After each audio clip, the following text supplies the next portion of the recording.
This is just a super quick video on a couple of tips when you're making your sourdough bread.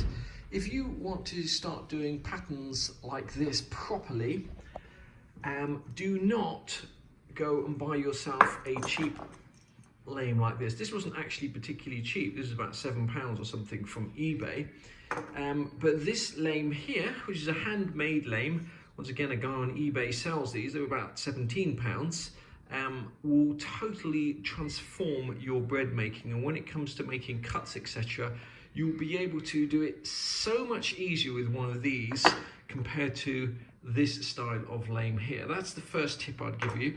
The second tip is when it comes to bread baskets, there's a big difference between getting a bread basket with the linen in like this and just getting a normal bread basket. The bread basket with the linen in means that your bread will tip out much more easily and make your life easier. And last but not least, when you're cooking sourdough, the crust will be quite hard and you need to buy yourself a decent bread knife and a long bread knife as well. Now, there are two basically qualities of bread knife. This here, the Hydroplast, is very bendy, and what you'll do is you'll find it's very difficult to cut straight slices of bread with it. You need to buy a thicker steel bread knife that doesn't flex and bends. And obviously the last tip I do is if you turn the bread upside down when you're cutting it, and you'll get much straighter slices.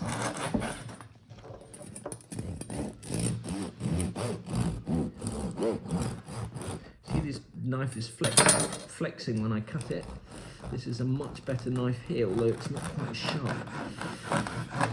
And there you have it.